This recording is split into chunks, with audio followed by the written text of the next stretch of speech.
Hello and welcome to the Business of What's Next. I'm your host, Matthew Shipp, and today I'm here with Kevin Weber, founder of Polyfortech. This show explores how ambitious leaders cut through the noise, decide what matters, and set up their business for what's next. Kevin, welcome to the show. Thanks for having me. So Kevin, tell me, what do you tell people that you do if we're like at a, I don't know, business meeting or a network meeting or a party? What do you actually say? I mean, it kind of depends on the audience, but in general, I'd say I help people get out of their own way. Okay. More specifically, I'm in the technology space. I'm an IT consultant, Mhm. and I help IT organizations take a look at what they're doing and what they could do better, and hopefully achieve the goals that they're going after. Okay. So how did you go from, I don't know, your history yet, but where you were from where you are now? So, So it was actually kind of, I'd say, serendipitous. In January of 2022, I'd gotten my dream job at Amazon Web Services. And then in April of 2023, I was in the largest reduction in force mm, in their entire history. And as I was job searching, and interviewing with various companies, one company in particular said, "Hey, um, what you're asking for is not something we can do, but how about a 1099?" I said, "Well, I already incorporated for, kind of doing a side hustle thing. So let's mm. try this out." And thus my company was born. So what do you what do you call yourself now in your company? I mean, other than the founder and CEO, but what is like your profession in that company? Oh, I would say maybe the most industry classic term is like a solution architect, but Solution. it's, I do much more than that. I would say I'm more of a fractional CTO who comes down off his tower and actually shows people how it's done, as Can you opposed to just sitting on top of the tower, pointing and giving direction. so what does the stereotypical CTO typically do when you're saying that? Well, a classic CTO sets the technology vision for the company. A fractional CTO is both not full time and they kind of have a subset of the responsibility, maybe over an entire department, over an entire team, but it's mostly in an advisory capacity. And what I bring to the table is I bring advisory and I like to use the term I put up or shut up. So I Okay. can I can sit there and set the vision. Companies will go, "Oh, well, like that's too hard." And I'm like, "No, it's not. I'll show you it's not hard." So you actually build, like show them how to build the thing or the Yes, system. Okay. absolutely. All right. And CTO, that's go ahead for anybody else that doesn't know. Uh, that would be chief technology officer. Chief Technology Officer. Okay, I was about to mess that up, so I'm glad I asked you. Uh, all right. What are some of the challenges that you're walking in where they're saying, how you just put it, like, well, we can't build that, and you're like, yes, we can. Let me show you. What are some of the situations? So, like, the biggest situation that I encounter, or the most general situation, and it is ignorance in the purest sense of the word. A group doesn't know what they don't know. True. So if you go, "Oh, well, we're going to put your stuff into Amazon Web Services," for someone who's never done anything in the cloud before, they're going to be like, "What? Like, how does this work?" Mm, It's kind of, going to somebody in the Stone Age and hitting them a Tesla. It's not going to work out very well. okay. And before we go any further, just for those of us who don't know AWS very well, we know it's Amazon, and that's about it. Give us the footnote description of AWS and what it does for businesses. Effectively, the industry term is they're a hyperscaler. But effectively, what that means is that unlike other cloud products that you may subscribe to, like say Salesforce or Mhm. HubSpot or whatever, instead of doing a specific software as a service product, it's more like a set of technical Legos Okay. that you build your own custom solutions with. And the benefit there is there's actually from a, I guess, from a CFO's perspective, a chief financial officer's perspective, it is an entirely consumption based model, which is different than your classic data center where, like, "Oh, I have to buy my servers by the rack. I have to buy an entire rack of 10, 20, 15 servers. So your cost kind of like stair steps. Hmm. And so when you need that, say you buy a rack of 15, you need that 16th server. Data center is going to come back and go, you really need to buy 30. Well, not everybody's ready to do that. With AWS, it's like, oh, you need an extra server for the year, for a month, for a day, for an hour, for the minute. Here's your price for that, Wow. that hour, that minute. So it's very So it's, modular. yes, very modular. Okay. And we're getting a little, I want to back it up even further. What would I use this for? Let's use this for. I mean, you would use it for your classic IT infrastructure. Why I would say why you would go to AWS or any other hyperscaler Hmm. is, I'll dig into their Legos are very nice. It's more than just, oh, hey, I have a server. It's anything from the classic, oh, hey, I have a server to, infinitely scaling load balancers to, hey, I have this piece of code and I want it to run. I don't care where, just make sure it runs and tell me when it finishes, kind of stuff. Okay. So now we have all this stuff, all these modular pieces. Now, where do you step in at this point? Where I step in is where when people are ready to, I guess, at its most primitive, when people get ready to start rapid prototyping. They have an Okay. idea and they want to go. Okay. Excellent. So they have an idea, like is a product idea, or is it more of a internal systems idea? I would, at least from my perspective, because I am not a product or marketing guy, Hmm. it's more of a technical system idea. Okay. Okay. So they have an idea, they want to run this, but they need to put it together. And you're sort of the Lego expert, so to speak, Mhm. as we're, Mhm. as we're using this reference. Okay. All right. And how do you, now, if you come in and you do it for them, how do you know they're going to be able to continue to do this? Well, specifically the way I do it is I come in and I do kind of a Grey's Anatomy, see one, do one, teach one kind of Okay. thing. Say a good example is an application migration. They want to take something from an on-premise data center and throw it in AWS. What I do is I come in and I say, okay, and this is where it gets into where people kind of, their cackles go up and they're like, oh, well, this is going to be too hard. I'll go, it is so not hard that not only am I going to show you how to do this, I'm going to show you how to do this blind. And what I Okay. mean by that is, say they have a group of 10 applications. They want to move from on-premise to Amazon Web Services. And this is all under the assumption that this is in a general technology framework that I know. I'm not going to go learn a new framework and then go do this. I say, okay, what is a application that you have that is non-trivial, but not critical? And I schedule a, 2-3 hour session with the team and I sit down and I migrate it blind, sight unseen. Okay. And what this does is they go, okay, well, I guess let me roll that back and say it's kind of using and sounds way too religious, but almost kind of a biblical concept. There's a Bible passage where, there's a man laying on a mat and Jesus says, what's simpler to say your sins are forgiven or get up and walk? And Hmm. they say, oh, it's easier to say, your sins are forgiven because it's real easy to, um, you know, to forgive than to heal a man who can't walk. And so Jesus is saying, well, okay, so if that's so easy, I'm going to do the hard thing to prove that the easy thing is actually easy. Okay. So if I can take a system that I have never seen before in my life and migrate it in 3 hours, I'm pretty sure the people who maintain these systems every day can do it too. I'm going to Okay. do the hard thing so that the easy thing actually looks easy. Okay. This reminds me of the edge method. I don't know if you've heard of this one or not. But No. it's see one, do one, teach one. Is very similar. Edge is educate, demonstrate, guide, and execute. You're educating them on what on how to do a system or migrate a system. Then you demonstrate it, which you are doing. You're just doing it blindly. Showing this how much if I can do this, you can do this too.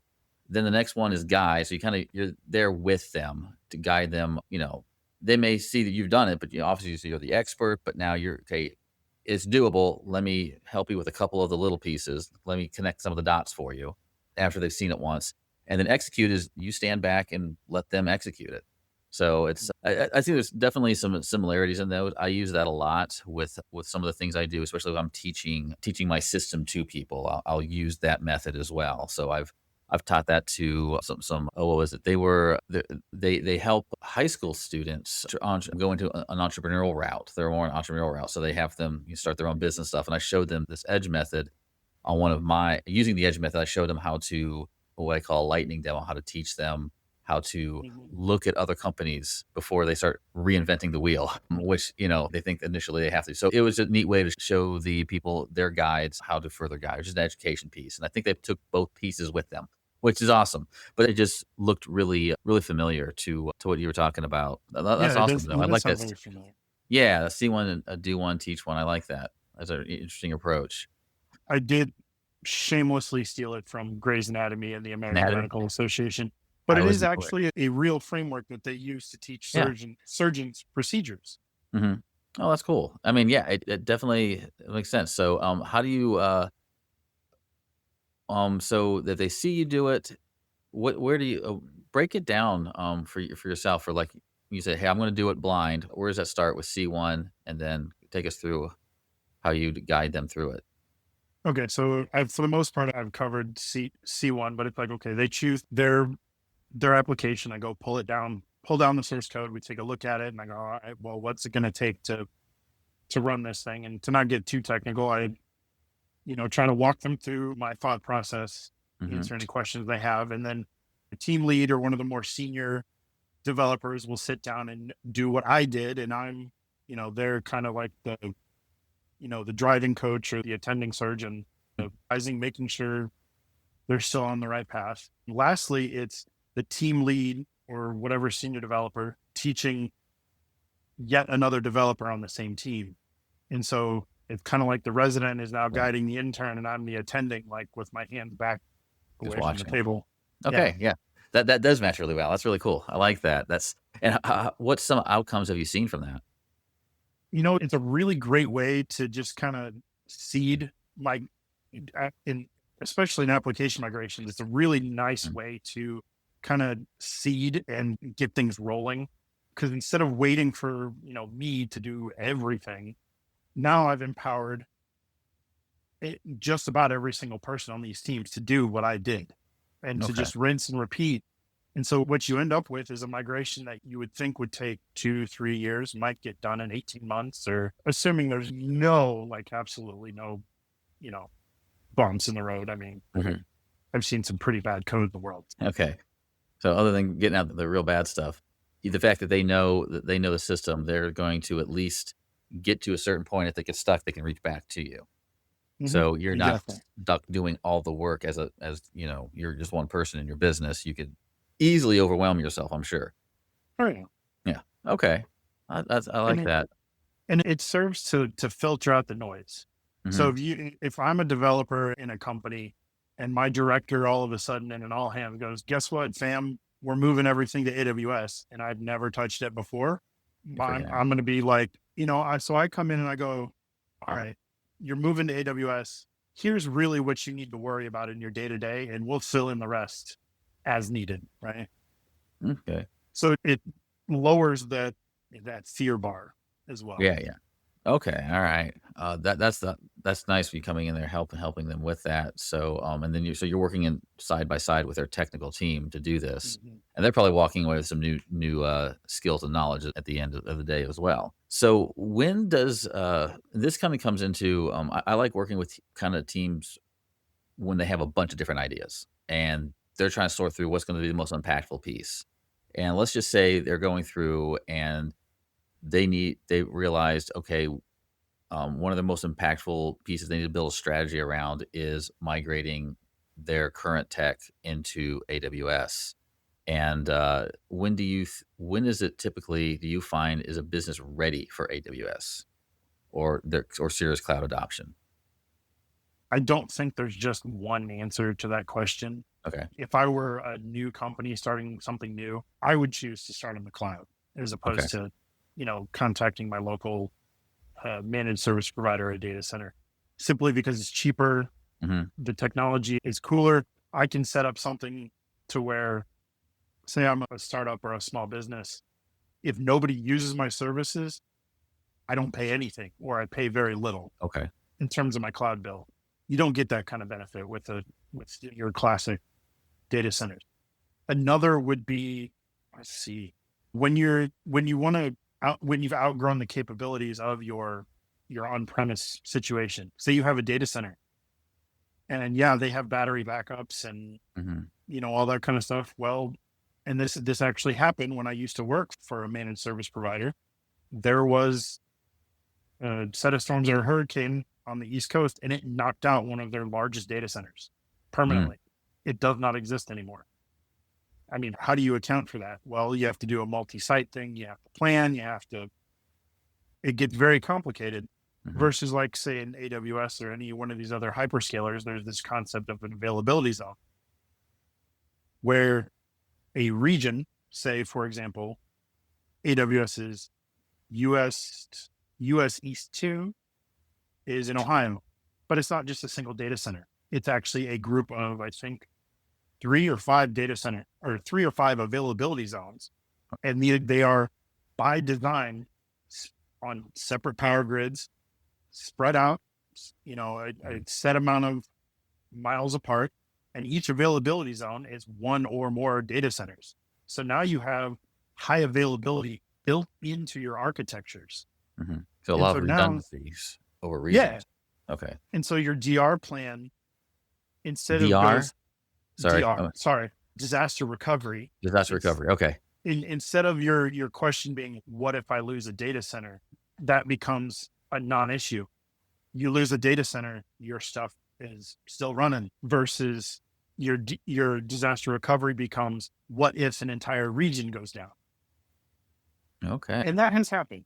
It has happened probably the entirety of services in AWS in an entire region. And please, nobody listening, quote me on this because I'll probably get it wrong. As far as I know, an entire region going down in its entirety, every service is unreachable, has never happened. Oh wow. Okay. But momentarily, entire services have gone down. If Mhm. anybody remembers, back in, I want to say 2015, nobody could get onto Netflix or Dropbox or whatever. Well, guess what? Yeah. Amazon S3 Hmm. went down. That was really what it was. Is a backing service for Netflix and Amazon Prime and all that, like, went down for a total of 12 hours. Oh wow. Okay. So that was And a so, regional. yeah, and there are companies that have to account for that because they can't afford to be down for 3-4 hours. But it does change the conversation and Hmm. vastly simplify the way you need to think about things. If your company can survive being down 12 hours, like, you don't have to do this cross region planning. You just take advantage of the native high availability of these hyperscalers. Okay. So we're gonna move into that's really cool. The fact that I didn't know it was regionally redundant like that. That's impressive. Stepping into some more general experiences you've had. So, in your experience, what's the most common point where leaders kind of get stuck with what's next, especially from taking like, okay, do I need to migrate? Do I not need to migrate? Or something further down the pipeline? Where do you find that leaders of, or CEOs of a business that need this help, where they kind of hit their bottleneck? I've seen in my time, I've seen several. I've been doing the consulting thing for about Hmm. 10 years, and I've been doing, at least up to now, probably 2.5 on my own, just running my Hmm. own company. And there's several. So one would be being so feature centric that you build up an amount of technical debt that it makes your systems almost unmaintainable. Hmm. Describe technical debt. Technical debt is anything where you say, oh, I really should, refactor this little piece of code. I should change this architecture. And you say, that's a tomorrow Kevin's problem. And you always kick that can down the road. Yeah. Eventually that's going to bite you. And so they end up with these systems that are, somewhat unmaintainable. And it gets really difficult to not to get out of that without boiling the ocean, like doing a Mm. complete rewrite or whatever. Sometimes moving to AWS can help. If you have a system that habitually goes down once a day and you have to pay a human being to resuscitate that system, by moving it to AWS and being intentional on how you move it to AWS, that system could come back up on its own. Okay. So is this something like gets overloaded by like those IT tickets that just never get addressed because they're internal? Yeah, Okay. exactly. Okay. And so you're looking more to, so I'm sure you say you've run into people like this. You've run into businesses that have this. How do you describe what kind of outcomes are you going to give them when it's just a mountain of tickets? Well, so it's a well, I mean, like you said, it's outcomes versus checking the box that I, Okay. did that, I did that ticket. Mhm. Um, thinking back, I not in the scope of my business, but in my consulting life, I've had where they're like, you sit and you do the math and you say, oh, well, this application has literally consumed one entire support person's salary Mhm. and keeping it alive. Every 4 hours, they have to go in and restart it and resuscitate it and all this kind of thing. Very often, you can take something like that and for the technical people, you take it, you containerize it, do some sort of health check heartbeat thing and move it to the cloud. And literally every time that application freezes up, AWS is just going to kill it, start a new box, Oh, and you don't really even like fix notice it, huh? the problem. You just the horrible phrase is your servers become cattle instead of pets. A pet you nurture, you water, you feed, Mhm. you take care of. Cattle, when they get old and decrepit, you get rid of them and they become the next day's mutton. Mm, mhm. Kind of thing. And it completely changes the game on how you think about your infrastructure. Okay. All right. So it's a really good, building piece. So does, the ADO system help you kind of better make it easier to maintain so it doesn't throw you into the habit of a ticket and forget it? I'm sorry, I'm not sure I understand. So I was just kinda curious, you said they're killing off, like, the server and stuff, and you don't want that to happen, you wanna nurture this, so what is there an incentive once things are migrated to AWS to, um, work on those, fix these tickets faster than just ticket and forget it, so to speak? I think a wire got crossed. What Okay. I'm getting at is that when you're on premise, your servers are pets. You want them to stay alive. You want them to Oh, okay, when you're okay, I got you whatever. now. When you get Yeah, into AWS land, if you do things correctly, you could say, "Oh, that server froze up. Kill no it. big Another deal. one will take its place." Got it. Okay, yeah, I did get my wires crossed on that. Thanks for, being helping me clarify that. Alright. So, a lot of times, also going back to experience, there's a lot of, trends that, we see, leaders that aren't preparing things for and should be. So, I see a lot of,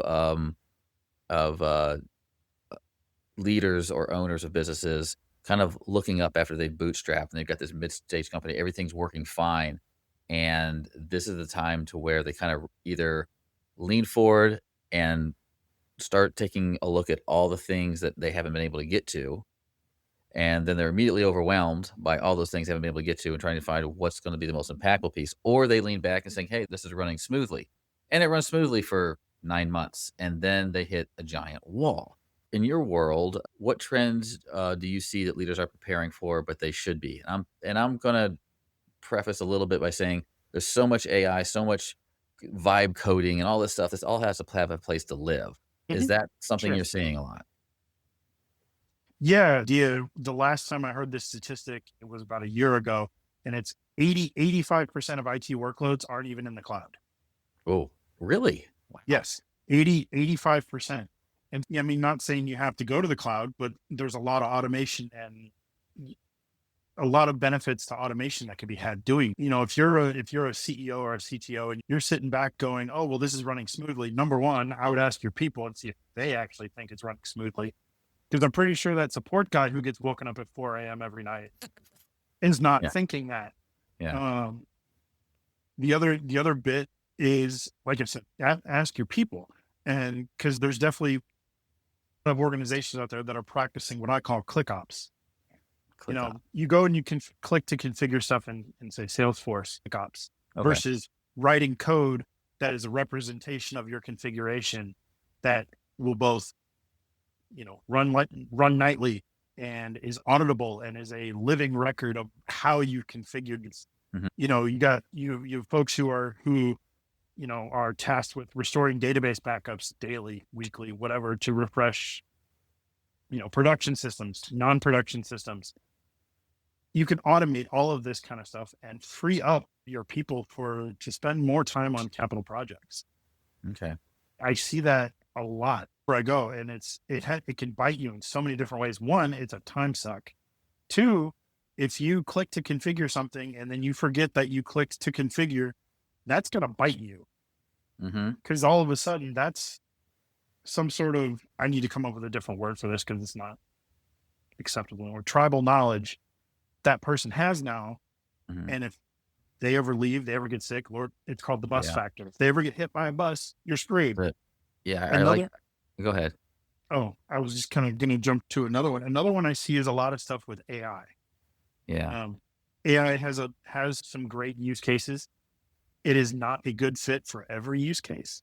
Yeah. Um, and I think actually after this advent of vibe coding we've had over this last year, for Mhm. multiple reasons, when you see things on Hacker News where entire production databases are open to the public without any security, or in general, so you look at the energy consumption of commercial AI, like none of the folks who are like, oh, use, chat GPT to help me write a cute little kid story to keep my kid entertained, or Mhm. using it as a Google engine. But these corporations who use AI for everything, you can kind of break it down into a matter of energy. Mhm. There's a classic data access language called SQL, Mhm. SQL, structured query language, to pull data out of databases. And a lot of people are like, oh, well, I want stuff to always be conversational, so I want to put an AI wrapper over everything. Well, say if asking Chat GPT, how many of my customers have bought diapers and beer online from my store? Kind of a classic data mining thing. And what's the correlation there? That query could cost you 9 kilowatt hours versus if you had an engineer write a SQL query to do the same thing, it will cost you 0.00009 kilowatt hours. Hmm. And so we're getting to this point that if we're not careful, our country, the world is going to have trouble keeping the lights on if they don't quit using AI for every little use case. Yeah, the cost benefit analysis of this, I guess, is kind of under the hood, but that's pretty significant. I mean, I don't know if they're gonna start comparing like, well, what do I pay the tech to do this versus what I pay AI, and what the cost is in the energy, you're not seeing it, and that happens a lot in a lot of situations, so, yeah, it'll And be interesting to see when the money starts showing up in different places. well, and that's why vibe coding, at least in my opinion, why vibe coding came to be. Instead of using AI as the query Mhm. engine, it is now your coding assistant that helps you write the query that you then put in the production system. Yeah, So you spend the 9 kilowatt hours once to write the query. And every time it's executed, it's the 0.000009. I see, okay. Yeah, there was something I saw that they're seeing, like, people just jumping into this, but not understanding what they're jumping into, and you still need to understand the basis of what's happening even under the hood to really get the best out of AI, as far Yeah, as the outputs, yeah. and even more so when you get into, instead of just talking with Chat GPT and Gemini and Mhm. Anthropic and all that, then you get into the idea of what's known as RAG, retrieval augmented generation. So now you have the model, and then you also have all of your proprietary data over here in a corner. And well, I want to leverage this, but I don't want anybody else to leverage this. So I can't Mhm. roll this into these public models. So now you have to take your data and vectorize it, which can make it smaller, could make it bigger, depending on your vectorization strategy and all this other kind of stuff. And Wow. Okay. Yeah, there's a lot. say AI discussions can go on forever. Mhm. It's a fascinating thing that's shown up. But speaking of this, and speaking on your authority about this, and it wouldn't be, it wouldn't be the business. What's next? I wouldn't ask, what's next for your own business?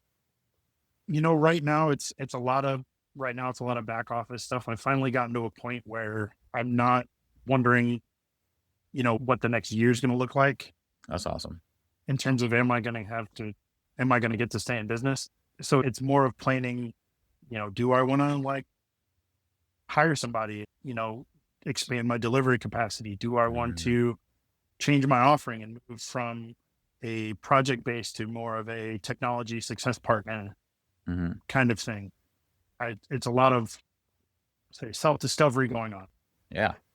I like when people or finding, I find owners that are kind of at that inflection point. I always like to ask them, like, what purpose do you want your company to have for your customers in the next 2 years? It's always a great place to start from because it kind of establishes something I call a keystone for your business. And then you're able to, once you can establish that, then you can establish risk that can stop you from getting there. Those will help you make your decisions on like the ideas of which way, how you want to pivot your business. Sure. So, yeah, I love it. It's always I like how all this comes full circle to, like, how you're helping your customers with their decisions and showing it, and then there's other people that are always helping others within the same thing. It's the whole and I have the same problem with the cobbler kids wear no shoes. I do the same thing for myself that I do for others. But, yeah, and then there was one last thing you mentioned is, the where you have, it was more of the freeing up time for your experts. And in going in and out of fixing these little things, these little technical fires, I imagine the context switching really affects efficiency and productivity in those businesses as well. Oh yeah, the context switching penalty is real. Yeah. Almost, I think I again don't quote me on this, but I remember reading an article saying that it is a minimum of 15 minutes for Mhm. every context switch, as you lose 15 minutes of Yes. productivity. The last time I let's check that research, it was 20. So yeah, sometimes it takes people up to 20 minutes to switch back from what they were doing, and it's a $1 billion lost industry for that. And then those roll into those other meetings that roll into more meetings that roll into more meetings that really aren't doing any good for you. But then I could digress and do a whole solo cast on that, so I'll keep that for later. So is there anything, if anybody wants to, like, reach out to you, ask questions, kinda get a, idea of if a migration is right for them or they're stuck in the middle of one and their technical support's kinda pulling their hair out because they've never done it before, where can they find you? Yeah, so they can check me out on polyfortech.com. They can also reach out to me personally on LinkedIn. I do have a widget on my website, so you can schedule a discovery call, and Mhm. we can talk about what kind of stuff you're seeing and where you want to go, and how Polyfortech might be able to help out. Okay, we'll get all those links and contact information on the show notes as well. So anybody who's listening to this is curious, needs to pick your brain for some stuff, they can find you. Yeah. And then what I really liked is your ability to kind of wanting to step in and saying, no, this is a doable thing. It may look like a giant gap, but you come in with your, I really like your system of see one, do one, teach one, how you've borrowed that and showing like, hey, there is often of people just handing out saying, "Here, just follow this list Oh I've yeah. given you." But you're coming Yeah. in and actually showing them, like, "This is doable. I'm gonna prove it to you, and then I'm gonna show you how to do it, and then you're gonna walk away with confidence that you can continue doing this for your business as far as migrating or working within the AWS, ecosystem." That, so well aligns with, what a lot of businesses need, whether they're working in IT, whether they're working in what's next for their business or even their marketing. They all kind of fall under those patterns of choosing what's best for you. Having somebody show you how to do this and educating them out so they can do it themselves. I really, really appreciate your business structure for that. But that's kind of what's going to stood out to me most today. But again, Kevin, I'd like to thank you for being on the show. This has been really informative. I didn't know that much about AWS. I know a lot more now, and I'm going to point somebody when they need some help. All right. Thanks a lot for being on. Yeah. Thanks for having me. All right.